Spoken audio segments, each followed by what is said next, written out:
Ketegangan antara Iran dan Amerika Serikat terus meningkat di tengah negosiasi terkait senjata nuklir. Kami akan diskusikan ini lebih dalam bersama dosen ilmu politik dari Universitas Udayana, Evata Filomen Boromeu Duarte. Pak Evata, selamat malam dengan Tifal, Pak. Apa kabar? Selamat malam, Mas Tifal. Kabar baik. Terima kasih sudah bergabung bersama kami. Sampai ada tenggat dari Presiden AS beri waktu 10 hari buat Iran. Bahkan yang terbaru, Trump bilang akan ada serangan terbatas. Kemudian ada aksi-aksi lain yang dilakukan atau direspon dari Iran. Menurut Anda, kalau dari cermatan secara sederhananya, ini memang masalahnya soal nuklir atau ada hal lain sebetulnya di antara konflik dua negara ini? Ya, baik. Ini merupakan suatu pertanyaan yang sangat kritis ya. Kita bisa melihat bahwa sebenarnya Amerika Serikat mencoba semaksimal mungkin untuk mengatur jalur negosiasi kali ini.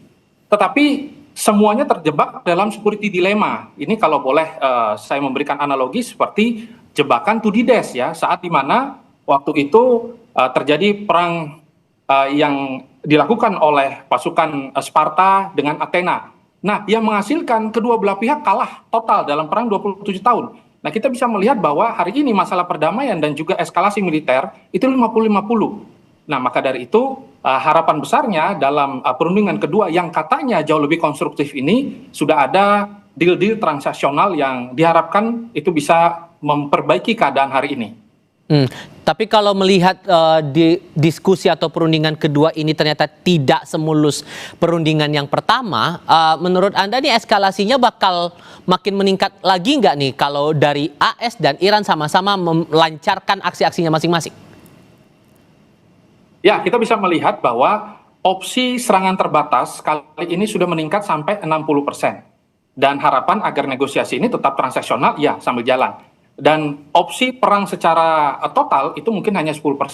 Nah, sisanya akan ada upaya untuk melakukan negosiasi tingkat lanjut. Kita bisa melihat bahwa Iran sudah menyampaikan bahwa mereka saat ini sedang menyiapkan proposal untuk membahas kembali apa-apa saja poin-poin yang bisa disepakati. Tetapi untuk menghentikan pengayaan nuklir secara total tidak bisa. Nah, inilah yang menyebabkan Israel mengambil opsi unilateral. Dia akan bisa menyerang secara langsung Iran tanpa persetujuan Amerika. Tetapi ketika serangan itu terjadi, otomatis Amerika harus turut serta untuk melindungi kepentingan regional, dan ancaman dari Iran adalah perang secara regional. Seluruh pangkalan militer di wilayah Timur Tengah akan dibabat habis oleh Iran itu sendiri. Inilah yang menjadi security dilemma dan semuanya bisa mengalami kerugian besar dalam perang kali ini. Rusia dan Tiongkok bisa ikut berperan nggak sih dalam konflik dua negara ini, Mas? Dalam latihan tanggal 19, kedua belah pihak sudah menyatakan bahwa mereka mengadakan latihan untuk menunjukkan nilai-nilai bahwa mereka memiliki perhatian. Tetapi untuk turut serta secara langsung tidak. Akan tetapi kalau dari sisi intelijen, kedua belah negara ya sama-sama sudah mengirimkan peralatan-peralatan perang, operasi-operasi yang terus berlanjut ya secara bawah meja. Dan ini menjadi tanda bahwa sebenarnya apa yang dilakukan oleh Amerika di Timur Tengah ini adalah upaya untuk mendeeskalasi kepentingan dari Rusia dan juga kepentingan dari Cina itu sendiri. Tetapi faktanya ternyata ketika Amerika mencekik Iran, ternyata ada fakta yang cukup menarik, yaitu pembelian harga minyak yang sama ini dilakukan sekitar 80% terhadap Iran, itu sudah diversifikasi dan hari ini mereka banyak membeli minyak dari Rusia. Ini justru menguntungkan posisi Rusia. Ini cukup menarik ternyata. Oke. Sehingga kalau Anda melihat eskalasinya sekarang, adakah hal yang memungkinkan kondisinya jadi berbalik begitu? Ada game changer yang bisa memastikan serangan itu batal terjadi selain masalah Iran setuju penghentian program nuklir itu? Ya. Satu-satunya yang dapat menghentikan Donald Trump adalah situasi politik dalam negerinya Amerika Serikat.